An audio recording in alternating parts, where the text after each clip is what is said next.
Super star கிச்சன்ல கடலை கறி எப்படி பண்றதுன்னு பார்ப்போம். இது வந்து கேரளால ரொம்ப ரொம்ப ஃபேமஸ். புட்டுக்கெல்லாம் சைடிஷா வச்சு சாப்பிடுவாங்க. இந்த கடலை கறி இட்லி, தோசை, சப்பாத்தி, ரைஸுக்கு சூப்பரா இருக்கும். வாங்க எப்படி பண்றதுன்னு பார்ப்போம்.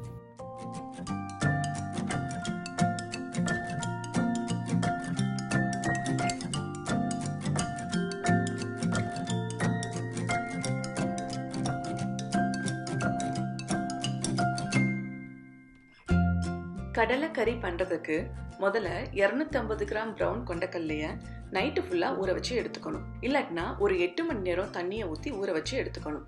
ப்ரௌன் கொண்டக்கல்ல நல்லா ஊறினதும் குக்கர்ல போட்டுக்கணும். கூடவே கொண்டக்கல்லை முழுகிற அளவுக்கு தண்ணி, தேவையான அளவு உப்பு போட்டு குக்கரை மூடி மீடியம் ஃப்ளேம்ல 5 விசிலுக்கு வேக விடணும்.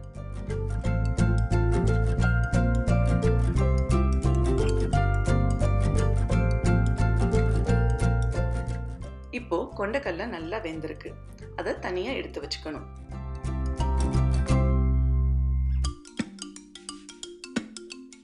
இப்போ கறி பண்றதுக்கு ஒரு பேன்ல 3 டீஸ்பூன் எண்ணெயை ஊற்றி மீடியம் ஃப்ளேம்ல சூடு பண்ணணும்.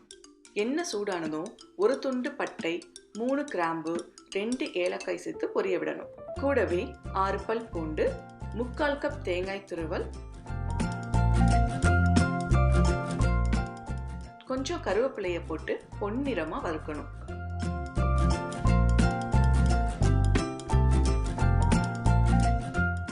எல்லாமே வறுபட்டதும் 2 தக்காளியை வெட்டி சேர்த்துக்கணும். அதை ஒரு 2 நிமிஷத்துக்கு வதக்கணும்.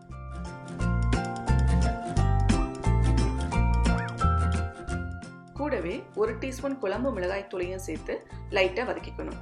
மசாலா கருகிடக்கூடாது. உங்களுக்கு காரம் எவ்வளவு தேவையோ அதுக்கு தகுந்த மாதிரி குழம்பு மிளகாய் தூள் சேர்த்துக்கோங்க.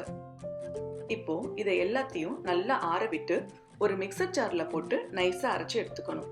தேவைப்பட்டா கொஞ்சம் தண்ணியை கூட ஊற்றி அரைச்சிக்கலாம்.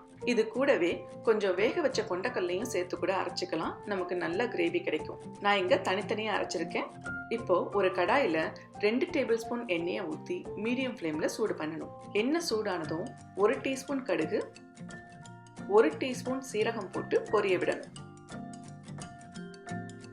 எல்லாமே பொரிஞ்சதும் கொஞ்சம் கருவேப்பிலை, சின்ன சின்னதா வெட்டின ஒரு வெங்காயம், 3 பச்சை மிளகாய், தேவையான அளவு உப்பு போட்டு வெங்காயம் கலர் மாறுற வரைக்கும் வதக்கணும். வெங்காயம் வதங்கிய பிறகு அரைச்சு வச்சிருக்கிற மசாலா விழுது,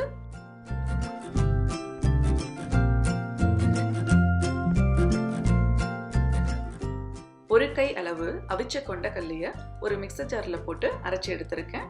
அதையும் சேர்த்துக்கணும்.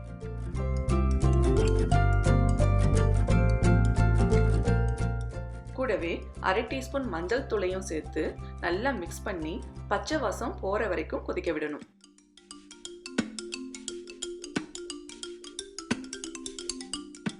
இப்போ வேக வச்ச கொண்டக்கல்லைய தண்ணியோட சேர்த்துக்கணும்.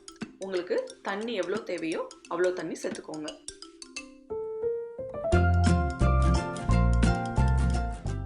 இதை எல்லாத்தையுமே நல்லா மிக்ஸ் பண்ணி ஒரு 10 நிமிஷத்துக்கு வேக விடணும்.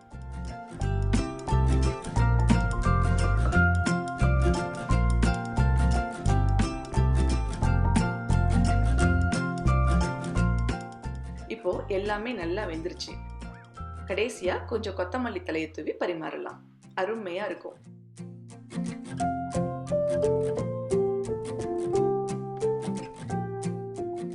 நீங்களும் இந்த ரெசிபியை உங்க வீட்டுல ட்ரை பண்ணி பாருங்க.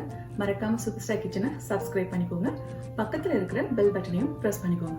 அப்பதான் நான் அப்லோட் பண்ற வீடியோஸை மிஸ் பண்ணாம நீங்க அடுத்தடுத்து பார்க்க முடியும். உங்களுக்கு இந்த வீடியோ எல்லாம் பிடிச்சிருந்தா லைக் பண்ணுங்க, கமெண்ட் பண்ணுங்க, ஷேர் பண்ணுங்க. நன்றி.